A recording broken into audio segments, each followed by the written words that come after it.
నందబాలం భజరే నందబాలం బృందావన వాసుదేవ వృందలోలం నందబాలం భజరే నందబాలం బృందావన వాసుదేవ వృందలోలం మందారమూలే మదనాభిరామం బింబాధరాపూరిత వేణునాదం గోగోప గోపీ జనమధ్య సంస్థం గోపం భజే గోకులపూర్ణచంద్రం గోపం భజే గోకులపూర్ణచంద్రం.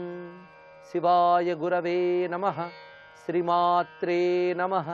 శ్రీ విష్ణురూపాయ నమః శివాయ. శ్రీకృష్ణ శరణం మమ. బాలకృష్ణుని లీలల్ని వర్ణించే అన్నమయ్య కీర్తన. మొత్తకొరే అమ్మలాల ముద్దులాడు వీడు ముత్యము వలెనున్నాడు ముద్దులాడు. ఈ కీర్తనలో 2 చరణాలను వ్యాఖ్యానించుకున్నాం.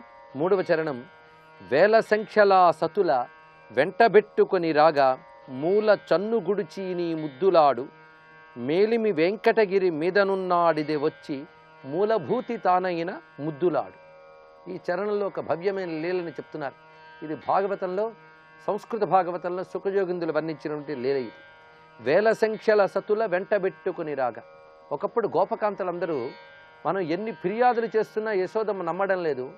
ఎందుకంటే కృష్ణ పరమాత్మ మీ ఇంటికి వచ్చి అల్లరి పెడుతున్నారు మీరు చెప్తున్నారు, కానీ ముందు నా ఇంటి నుంచి బయటకు వెళ్తే కదా మీ ఇంటికి వచ్చాడంటే నమ్మడానికి. ఎప్పుడు నా కళ్ళ ముందు నా ఇంట్లోనే తిరుగుతూ ఉంటే మీ ఇంటికి వచ్చాడనక నేను ఎలా నమ్ముతాను అన్నది యశోదమ్మ. అంటే స్వామి సర్వాంతర్యామి కనుక ఆమె ఇంట్లో కూడా తిరుగుతున్నాడు, అందుకు వీళ్ళు వచ్చి చెప్పినా నమ్మలేదా తల్లి. దాంతో గోపకాంతలతో నిర్ణయానికి వచ్చారట, ఈసారి కానీ స్వామి కనబడితే మనం వెంటనే పట్టుకు వెళ్ళి యశోదమ్మకు చూపిద్దాం, అప్పుడు నమ్ముతుందేమో అన్నారు. సరే నమ్మదని నిర్ణయించుకున్నారు.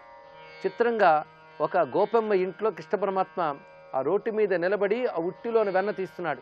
వెంటనే గోపకాంత పట్టుకుని ఇప్పటికి చిక్కేవరా అని అతను ఎత్తుకుని వస్తుందట.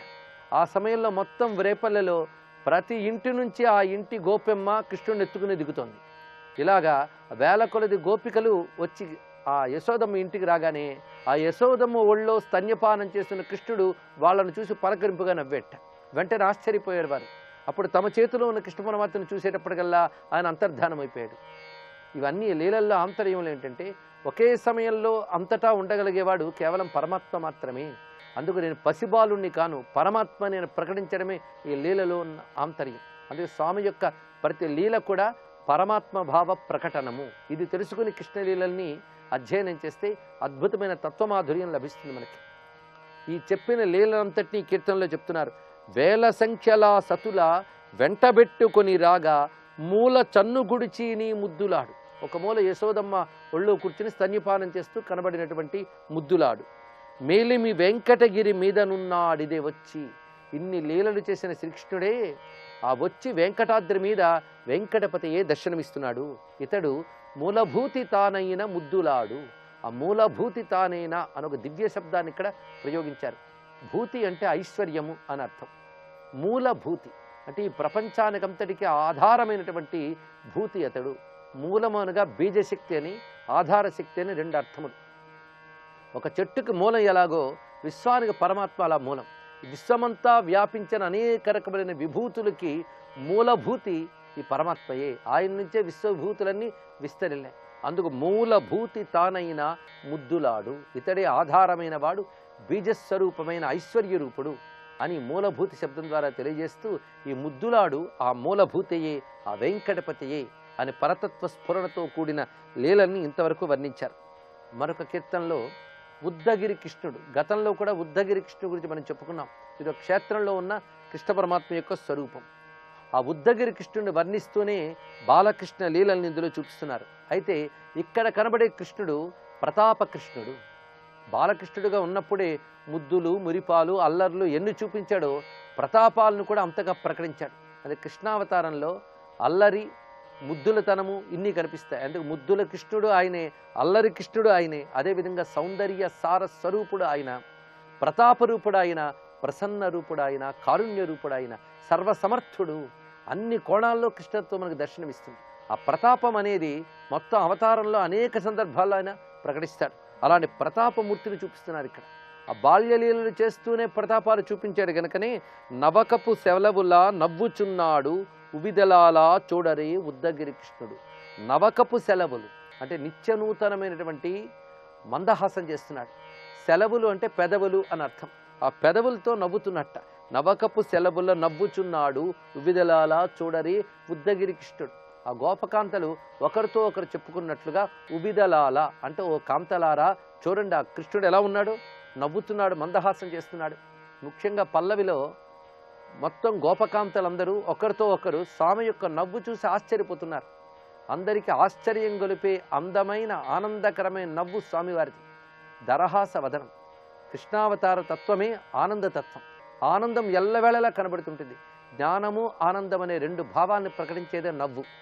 ఎల్లవేళలా మందహాసంతో దేవతలు ఉంటారంటే వాళ్ళు జ్ఞానానంద రూపులు అని అర్థం. అందులో కృష్ణ పరమాత్మ మూర్తీభవించిన జ్ఞానానంద విగ్రహుడు. ఆ కారణం చేత నేను మందహాసము ఎల్లవేళలా సమ్మోహనంగా ఉండడమే కాకుండా జ్ఞాన కాంతుల్ని ప్రకాశింపజేస్తూ ఉంటుంది, ఆనంద అనుభూతిని అందిస్తూ ఉంటుంది. అందుకే ఆ నవ్వునే ప్రత్యేకంగా పేర్కొని వాళ్ళు నవకపు సెలవుల నవ్వుచున్నాడు. నిత్యనూతనమైన మందహాసం అది. ఆనందం ఆ జ్ఞానం కూడా నిత్యనూతనము సనాతనము. అందుకే నవకపు అనే శబ్దం అంత చక్కగా ప్రయోగించారు.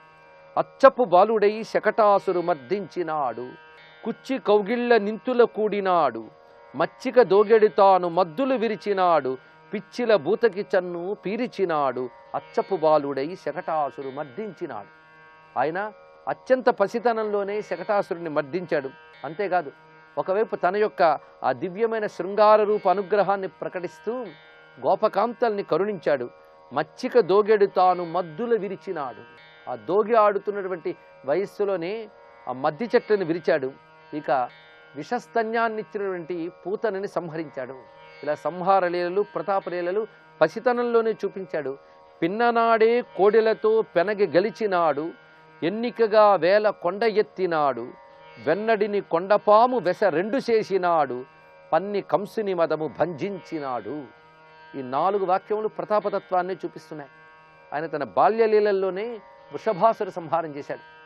వృషభాసురుడు ఒక రాక్షసుడు. ఇతడిగా అరిష్టుడు అని మరొక పేరున్నది. పెద్ద వృషభ రూపంలో వచ్చి కొమ్ములు ఎగజిమ్ముతూ కాలి గిట్టలతో మన్నును వెజ్జల్లుతుంటే ఆ కాలిగిట్టల తాకిటికి ధూళి కాకుండా మట్టి పెల్లలే ఎగసిపడ్డాయట. అంత భయంకరమైన వృషభం. అయితే వృషభాలు గోవులు గోపకలు కొత్త కావు, వాళ్ళు చాలా సులభంగా నిగ్రహించగలరు. కానీ అసుర రూపమైన వృషభాన్ని ఏ ఒక్కరూ కూడా నిగ్రహించలేకపోయారు. ఇతను రాక్షసుడని తెలుసుకున్న కృష్ణ పరమాత్మ చాలా సులభంగా వెళ్ళి అతను కొమ్ములు పట్టి తిప్పి ఆ పెనగి సంహరించాడు. అదే ఇక్కడ పిన్ననాడే కోడెలతో పెనగి గెలిచినాడు, ఎన్నికగా వేల కొండ ఎత్తినాడు. కేవలం వేలితోనే గోవర్ధనగిరిని ఎత్తిన వాడితడు. వెన్నడిని కొండపాము వెస రెండు చేసినాడు.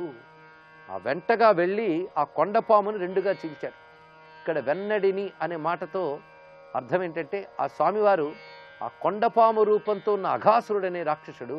ఈ అఘాసురుడు నోరు తెరుచుకుని కొండ చిలువ రూపంలో ఉన్నాడు. అయితే చాలామంది గోపబాలకులు చూసి ఈ కొండ చిలువ కడుపులోకి వెళ్దాం అనుకున్నట్ట, రాక్షసుడిని తెలియక. అప్పుడు కృష్ణుడు అనుకున్నాడు, వీళ్ళకి రాక్షసుడిని తెలియదు, కేవలం పాము అనుకున్నారు. కానీ నేనున్న ధైర్యంతో లోపలికి వెళ్తున్నారు కాబట్టి నేను వీళ్ళ వెన్నంటే వెళతానని స్వామి కూడా ఆ లోపలికి వెళ్ళి అఘాసురుడు అనబడే కొండ చిలువ రూపంలో ఉన్న రాక్షసుని సంహరించాడు. ఆ వెన్నంటి వెళ్ళడమే ఇక్కడ వెన్నడిని కొండపాము వెస రెండు చేసినాడు, పన్ని కంసుని మదము భంజించినాడు. ఒక వ్యూహాత్మకంగా వెళ్ళి కంసుని మదాన్ని భంజించి సంహరించాడు అని కంస సంహారం చేసిన కృష్ణ పరమాత్మ యొక్క ప్రతాపాన్ని ఇక్కడ ప్రకటించారు. ఈ విధంగా వృషభాసుర సంహారము, అఘాసుర సంహారము, కంస దమనము చూపించి గోవర్ధనగిరిని ఎత్తిన ప్రతాపాన్ని కూడా ప్రకటించారు ఈ చరణంలో. పొంచి పెద్దవాడై భూభారము దించినాడు, అంచె పాండవులకు దిక్కయినవాడు, మించి శ్రీ వెంకటగిరి మీద ఇది ఉన్నవాడు, వంచక దాసులకు వరాలిచ్చేవాడు. ఇక్కడ ఈ చరణంకి వచ్చేటప్పటికల్లా పెద్ద కృష్ణుని చూపిస్తున్నారు. అందుకే బాలకృష్ణుడి నుంచి పెద్దవాడైన కృష్ణుడు, యువకుడైన కృష్ణుడి దగ్గరికి వచ్చేటప్పటికల్లా పొంచి పెద్దవాడై అన్నారు. ఇక్కడ పొంచి అంటే తన యొక్క అసలు తత్వాన్ని మరుగుపరుచుకుంటూ ప్రపంచాన్ని గమనించుతున్నాడు. పొంచి చూడడం అంటే అవతల వాళ్ళకి తెలియబడకుండా గమనించడం.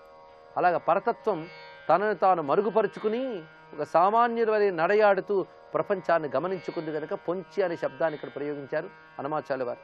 పొంచి పెద్దవాడై భూభారము దించినాడు.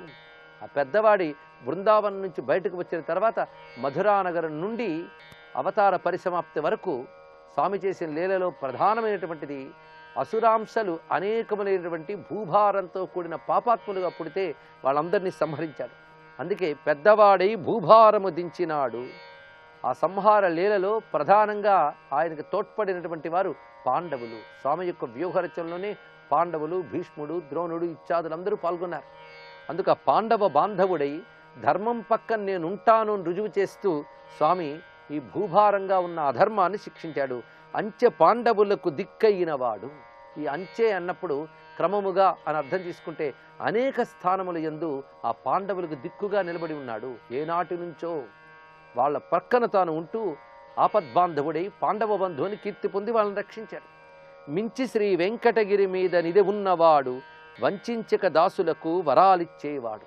కృష్ణ పరమాత్మ యొక్క ఆ అవతారంలో చివరి భాగమంతా పాండవ బంధుగానే వ్యవహరించాడు గనక ఇక్కడ చివరి వాక్యంలో పాండవులకు దిక్కైన వాడిని పూర్తి చేసి ఆ కృష్ణ పరమాత్మే తన లీలలతో మించిపోయి ఈ వెంకటగిరి మీద వచ్చి వెంకటపతిగా ఉంటూ వంచక దాసులకు వరాలిచ్చేవాడు. వంచక అంటే ఏమీ దాచిపెట్టకుండా, కపటము లేకుండా దాసులను అనుగ్రహిస్తున్నాడు. పరమాత్మ యొక్క కృపలో ఎప్పుడు కపటం ఉండదు. అది నిష్కపటంగా ఆశ్రయించే భక్తులకి పరమాత్మ కూడా కపటము లేని కృప చూపిస్తున్నాడు. అలా అనుగ్రహిస్తున్న వెంకటపతి ఆనాటి ప్రతాప కృష్ణమూర్తియే అని నమస్కరిస్తూ ఈ కీర్తనలో ప్రతాపమూర్తి అనే కృష్ణుని బాల్యం నుంచి అవతార పరిసమాప్తి వరకు చూపించారు. అటువంటి కృష్ణమూర్తిని నమస్కరిస్తూ సర్వం శ్రీకృష్ణ చరణారవిందార్పణమస్తు.